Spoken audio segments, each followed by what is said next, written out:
अब सभी को जय मसीह की ओर आज हम पढ़ेंगे याकूब की पत्री उसके 4 अध्याय उसकी ये कैसे पढ़ेंगे। और आज का हमारा टॉपिक है संसार से मित्रता ना करें। तो यहाँ पे लिखा है कि तुम में लड़ाया और झगड़े कहाँ से आ गए? क्या उन सुख विलास से नहीं जो तुम्हारे अंगों में लड़ते भिड़ते हैं? तुम लालसा रखते हो और तुम्हें मिलता नहीं, इसलिए तुम हत्या करते हो, तुम डाह करते हो और कुछ प्राप्त नहीं कर पाते। तो तुम झगड़ते और लड़ते हो, तुम्हें इसलिए नहीं मिलता कि मांगते नहीं। तुम मांगते हो और पाते नहीं, इसलिए कि बुरी इच्छा से मांगते हो ताकि अपने भोग विलास में उड़ा दो। हालेलुया। मिलकर प्रार्थना करें। धन्यवाद सुनाओ कि ये रफ़ा ये शालम प्रभु जी, आज के वचन आपके कलाम से मेरे पिता आप हर एक से बातचीत करें प्रभु जी। जैसे आपने पिता परमेश्वर कहा प्रभु जी यहाँ पर कि तुम्हारे अंदर लड़ाई झगड़े कहाँ से आते, यही इसी कारण से आता कि तुम शरीर लालसा पूरी करते हो मेरे पिता। जितने आपके बड़ा बड़ी देखे प्रभु, आत्मिक लालसा कर नहीं पाए, प्रार्थना में बढ़ नहीं पाए, वचन में बढ़ नहीं पाए, तेरे मार्ग पर चल नहीं पाए, तेरी इच्छाओं को पूरी करने में मदद सहायता कर मेरी ईश्वर राजा। पवित्र आत्मा जी में हरी की आत्मा सौंपता आज का वचन हरी की जो में सोगुना फलाए प्रभु जी। आप मेरे मुख से होकर बोले, पवित्र आत्मा जी मदद सहायता करें। ये प्रार्थना दुआ यीशु तेरे मीठे मधुर नाम से मांगते हैं, आमीन। तो मेरे अजीजों, हमने यहाँ पर पढ़ा याकूब उसके 4 की ये कैसे की तुम में लड़ाया और झगड़े कहाँ से आ गए? क्या उन सुख विलासों से नहीं जो तुम्हारे अंगों में लड़ते भिड़ते हैं?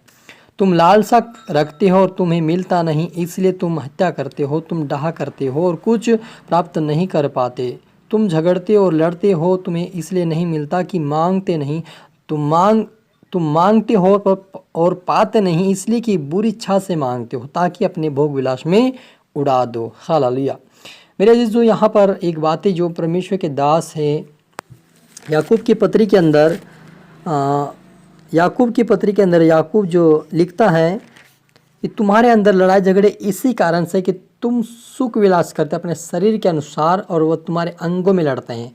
मेरे अजीजों, यहाँ पर ये है आत्मिक बातें बोल रहा है कि हमारे अंगों में लड़ते हैं। हम अपने हृदय में, हम अपने अंगों में अपने आप को लड़ते हैं, फिर वो बातें बाहर निकलती हैं।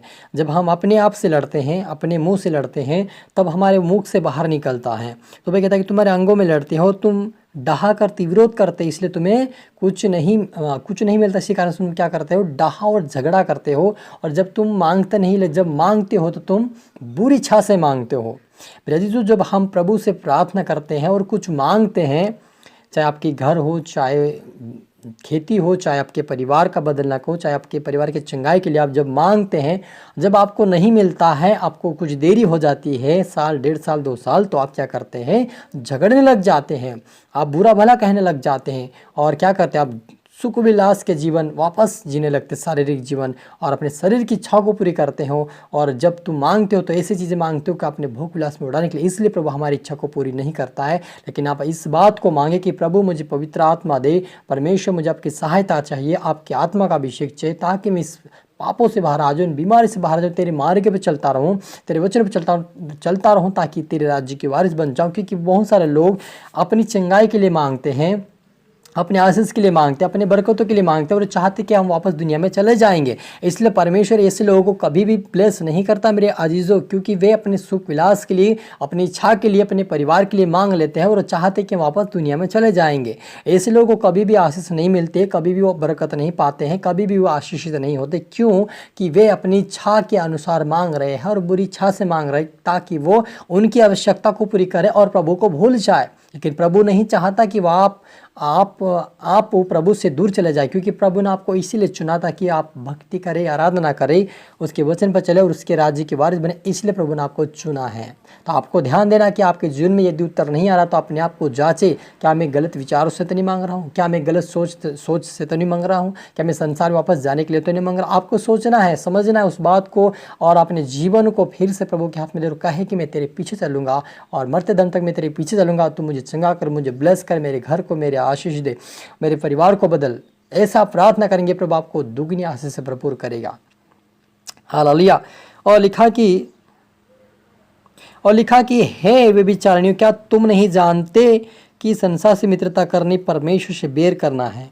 अतः जो कोई संसार का मित्र होना चाहता है वह अपने आप को परमेश्वर का बैरी बनाता है। यहाँ पे लिखा है कि यदि हम प्रभु से मांग रहे हैं, अपनी इच्छा से मांग रहे, प्रभु से अपनी इच्छाओं को पूरी करने के लिए मांग रहे हैं, और हम संसार से मित्रता करने चाहते, लोगों कहता कि वो मेरे बैरी हो, मेरे दुश्मन है, तो हम क्यों दुश्मन बने मेरे अजीजों। प्रभु ने कहा कि मांगो तो तुम इसलिए मांगो कि तुम मेरे पीछे चलो, मेरे मार्ग पे चलो, मेरे वचन पे चलो, इसलिए तुम मांगो। लेकिन हम किस लिए मांगते हैं?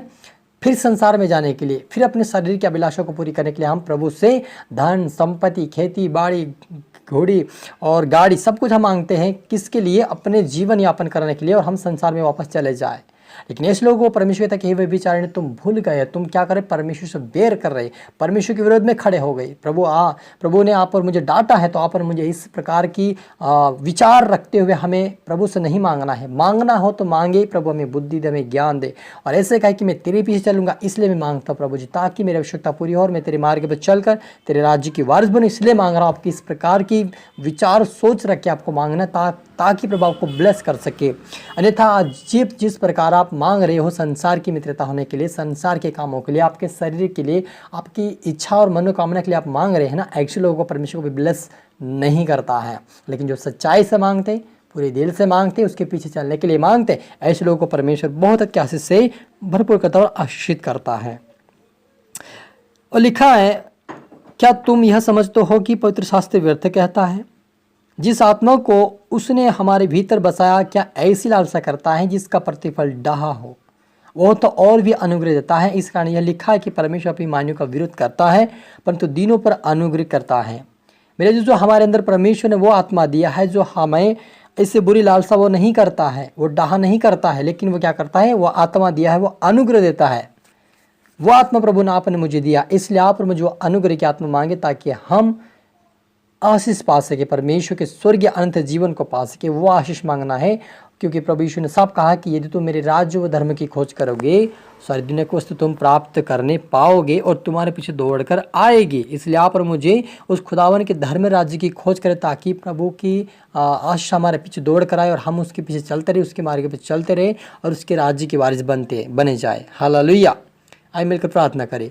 धन्यवाद पिता परमेश्वर, प्यार प्रभु जी, आज के वचन आपके कलाम से प्रभु जी आपने प्रभु हर एक से बातचीत किया। पिता आपका थैंक्स है प्रभु, जितने आपके बेटा बेटी देख रहे सुन रहे, वह आशीष पाए, वो बरकत पाए, तेरे मार्ग पर चले, वचन पर चले, तेरे नाम को उठाए। मेरे पिता जितना बेटा बेटे आपके देखे सुने हैं वो आशीष पाए।